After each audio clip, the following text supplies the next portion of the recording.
नमस्कार, बहुत स्वागत है आपका। आप देख रहे हैं स्वास्थ्य से जुड़ा हमारा खास कार्यक्रम इंडिया हेल्थ। मैं हूं आपके साथ अमित शर्मा। इस कार्यक्रम में हम स्वास्थ्य से जुड़े विभिन्न विषयों पर चर्चा करते हैं। तो चलिए इस कार्यक्रम की शुरुआत करते हैं।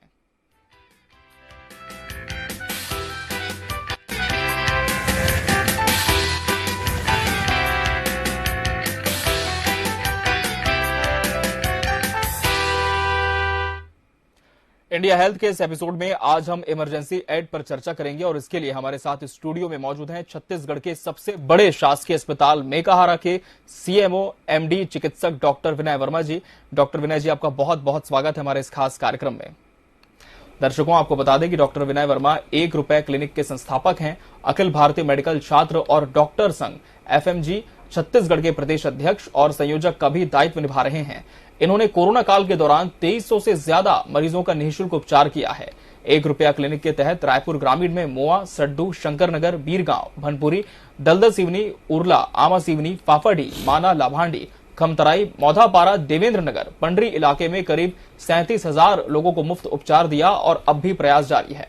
पिछले 20 सालों से करबोदाई के श्रृंगार के तहत हर साल 30 बरगद पीपल वृक्ष का रोपण कर गांव को भी हरा भरा करते हैं। डॉक्टर विनय जी, जिस तरह से बहुत नेक पहल आपने की है और कहीं ना कहीं ये हमारा भी सौभाग्य कि आज आप हमारे इस कार्यक्रम में आए और आपकी नेकी के चर्चे बहुत दूर तक फैले हुए हैं। लेकिन हम सबसे पहले जानना चाहेंगे कि इसकी प्रेरणा आपको कहां से मिली कि एक डॉक्टर होने के साथ साथ समाज के लिए भी मुझे इस तरह का काम करना है। जी, जैसे कि आप सभी जानते हैं, मैं 1 रुपया क्लिनिक का संचालन करता हूं जी। ये मेरा शुरुआत हुआ था कोरोना काल से। जब मैं कोरोना काल में मरीज भटकते आते थे कि सर हमको बेड दिला दीजिए, बेड मिल जाए तो हम बच जाएंगे, ऐसे करके। तो उस समय बहुत सारे हॉस्पिटल में बेड नहीं होता था। उसके कारण से बहुत ज्यादा एक पैनिक अटैक बोला जा सकता है, जिसके कारण से बहुत ज्यादा डेथ होता था। मैं सोचा कि क्यों ना अब इसको होम आइसोलेट करके मैं धीरे धीरे इनको जो पैनिक अटैक है उसको कम करके ठीक करूं करके जी। तो कोरोना काल में करीब करीब मैंने 2500 मरीजों का जो कोविड पॉजिटिव थे उनका सफलतापूर्वक उपचार किया। उसके बाद फिर मैं 2020 में 1 रुपया क्लिनिक का संचालन करना चालू किया। जी जी, बिल्कुल। और आज हम कुछ विषयों पर आपसे जानकारी भी लेंगे। जिस तरह से अभी देखा जा रहा है, बरसात का मौसम है, ऐसे में स्नेक बाइट के केसेस बहुत ज्यादा बढ़े हैं। लोग कई बार कुछ टोटकों का सहारा लेते हैं जिससे स्थिति और भी ज्यादा बिगड़ जाती है। लेकिन हम मेडिकल साइंस के माध्यम से आपसे समझना चाहेंगे डॉक्टर विनय कि स्नेक बाइट अगर कोई इसका शिकार हो गया है तो प्राथमिक उपचार के तौर पर क्या करना चाहिए, क्या नहीं करना चाहिए। जी देखिए, जैसे कि सभी तरफ एक भ्रांति है कि सभी स्नेक होते हैं जो पॉइजनस होते हैं। 90% स्नेक होते हैं, सांप होते हैं जो नॉन वेनमस होते हैं। अगर किसी को सांप ने काट लिया तो सबसे पहले मरीज क्या करता है या फिर परिवार वाले क्या करते हैं, पैनिक अटैक हो जाते हैं, डरते हैं। डर के कारण से ही मृत्यु दर में वृद्धि होती है। सांप काटा है तो क्या करें ना क्या ना करें, हमको करना क्या है, जैसे हम देख लिए उस जगह को सुपरफिशियली कैपिलरी एरिया में ऐसे बांध सकते हैं। कुछ रुमाल हो गया, कुछ हल्का फुल्का रस्सी, जिसको ज्यादा टाइट ना करें, उस जगह को वॉश आउट कर ले। तुरंत हॉस्पिटल पहुंचे और हॉस्पिटल जाके अपना उपचार कराएं जहां पे एंटी स्नेक वेनम अवेलेबल होता है। अब आता है क्या ना करे। बहुत सारे मरीज क्या करते हैं कि अगर उंगली को सांप काटा है तो उस जगह को वो काट देता है, पूरा उंगली को ही काट देता है, छील देता है, या फिर उस जगह को खून को चूस कर निकालने की कोशिश करता है ताकि वेनमस हो जाए। ये सब ओल्ड मेथड है जिसके कारण से टाइम वेस्ट होता है और मृत्यु दर में वृद्धियां आती है। तो हम आज की डेट में हमारी सरकार इतना स्वास्थ्य में काम कर रही है, हर जगह हॉस्पिटल है, सीएससी पीएससी है, आप तुरंत हॉस्पिटल जाएं, ओझा गुनिया के चक्कर में ना रहें तो अच्छा रहेगा। मेडिकल ट्रीटमेंट लें। बिल्कुल, मेडिकल ट्रीटमेंट में कौन कौन से प्रिकॉशंस आते हैं, किस तरह से पूरा प्रोसेस होता है, ये भी समझाएं। मेडिकल ट्रीटमेंट में आप जैसे कि आपको खेत में एक सांप ने काट लिया, आप वहां पे तुरंत 108 गाड़ी डायल करेंगे। आप हॉस्पिटल पहुंच जाएं, घर वाले उसको डरने से रोकें कि नहीं आपको कुछ भी नहीं होगा, उसको चलाए नहीं, इधर उधर दौड़ाए नहीं।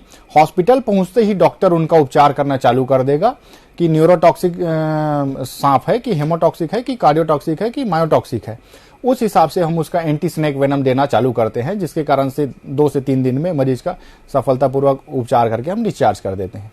बिल्कुल, तो बिल्कुल भी आपको घबराना नहीं है, बल्कि सावधानी से काम लेना है, समझ से काम लेना है और जितना जल्दी हो सके आपको पेशेंट को हॉस्पिटल रेफर करना है, क्योंकि समय बहुत कीमती होता है इस तरह की चीजों में।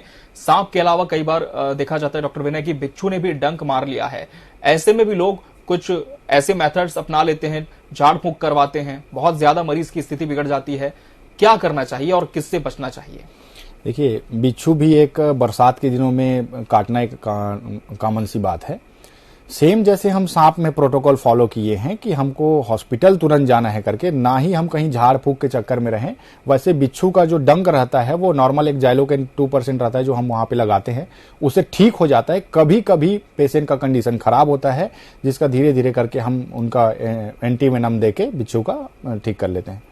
बिल्कुल। क्या बिच्छू में भी ऐसा ही होता है कि अक्सर जो बिच्छू होते हैं वो जहरीले नहीं होते हैं, या फिर इनकी जो स्थिति है वो सांपों से थोड़ी अलग होती है? नहीं, मोस्टली बिच्छू डंक मारते हैं वो विषैले ही होते हैं। आज तक तो मैंने ऐसा नहीं पढ़ा है कि बिच्छू कहीं नहीं है करके। बिल्कुल। और कई बार ऐसा देखा भी जाता है डॉक्टर विनय कि कई बार जानकारी के अभाव में भी जो मरीज है वो सही समय पर अस्पताल नहीं पहुंच पाता, जिससे स्थिति बहुत बिगड़ जाती है। लेकिन हम फिर से आप सभी दर्शकों से यही अपील करते हैं कि आपके आसपास कोई भी अगर सर्पदंश का या फिर बिच्छू के डंक का शिकार हुआ हो तो झाड़ फूक का सहारा बिल्कुल अपना ले। आप तुरंत किसी भी मेडिकल चिकित्सक के पास उसे रेफर करें ताकि समय रहते उसका इलाज किया जा सके, उसकी जान बचाई जा सके।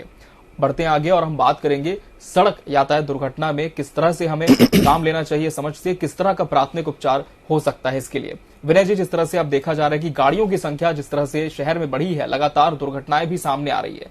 कई बार ओवरटेकिंग, स्पीड राइडिंग की वजह से बहुत गंभीर हादसे हो जाते हैं। ऐसे में तुरंत वहां पर कोई अस्पताल मौजूद हो घटना स्थल पर, यह जरूरी नहीं होता। लेकिन अगर किसी व्यक्ति के साथ ऐसी स्थिति निर्मित हो जाती है तो सामने वाले व्यक्ति को किस तरह से प्राथमिक उपचार उस पीड़ित को देना चाहिए? देखिए, रोड ट्रैफिक एक्सीडेंट हुआ है तो हम एज अ लेमैन अगर कोई वहां पे जा रहा है तो सबसे ज्यादा मृत्यु दर इस कारण से होता है रोड एक्सीडेंट में mismanagement of first aid. First aid में आता है 3 प्रक्रिया आती है जिसमें चेक करना रहता है, एयरवे, ब्रीथिंग और सर्कुलेशन, जिसको ABC प्रोटोकॉल बोलते हैं, गोल्डन प्रोटोकॉल बोलते हैं। एयरवे में हम देखते हैं कि उसका कहीं पे गले में कहीं चोक हो गया है क्या, बी से देखते हैं ब्रीथिंग हो चल रहा है कि नहीं, और सी से देखते हैं सर्कुलेशन उसका चालू है कि नहीं। अगर किसी को हेड इंजरी हुआ है और रोड एक्सीडेंट हुआ है तो आप कॉमन सी बात है, हम देखे होंगे रोड के बगल में कि मरीज एक्सीडेंट होते ही पानी पानी ऐसे करके आवाज लगाता है। तो जो नॉर्मल आदमी होता है उसको पानी पिला देता है, पानी बल्कि उसके पेट में ना जा करके फेफड़े में चला जाता है, जिसको एस्पिरेट करके बोलते हैं। हेड इंजरी केसेस में ज्यादातर ऐसे होते हैं। तो अगर कोई पानी हेड इंजरी केस में मांग रहा है तो उसको आप हाथ से पानी करके मुंह को पोंछ लें, हल्का सा सर को पोंछ लें, ये एक एड हो गया। दूसरा है सर्वाइकल कॉलर का जो स्टेबलाइजेशन है उसको करना है हमको। तो आसपास हम देखेंगे कि रेत के बोरी हो गया या फिर ईंट हो गया या फिर लकड़ी हो गया, कार्डबोर्ड हो गया, जिससे हम सर्वाइकल कॉलर को स्टेबलाइज करेंगे, जिसके कारण से परमानेंट स्पाइनल कॉर्ड इंजरी से हम बचा सकते हैं। साथ साथ जैसे हम देखते हैं कि एक्सीडेंट हुआ है, कोई ऑटो में लेके आ जाता है, कोई बाइक में ऐसी पकड़ के लेके आ जाता है, आपको वैसा करना नहीं है।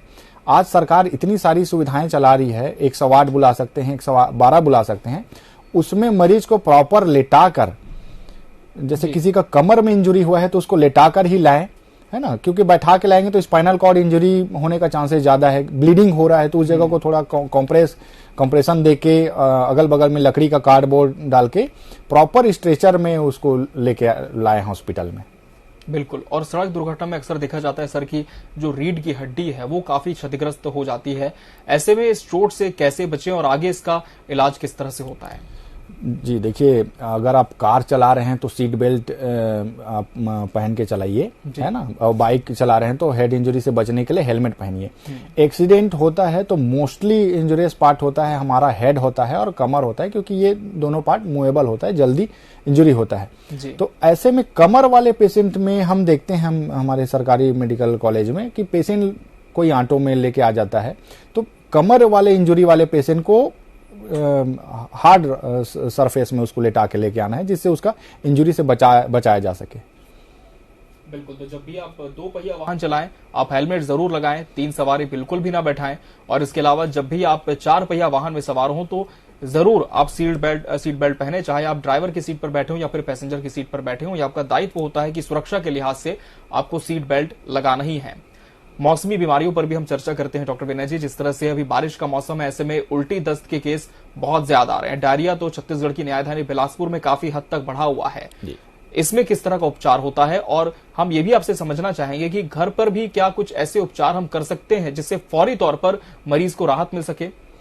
जी देखिए, जैसे बरसात के मौसम आते हैं जिसमें फूड पॉइजनिंग के केसेस ज्यादा होना चालू हो जाता है। जैसे कि कोई बासी खुला भोजन खा लिया, अभी गंदे पानी ज्यादातर आते हैं नल में, टैप में, उसमें आते हैं, उसके कारण से हो जाता है। तो अगर किसी को लूज मोशन, डायरिया और दस्त हुआ है, सब चीज हुआ है, तो आप अपने घर में ORS की घोल पीते रहें।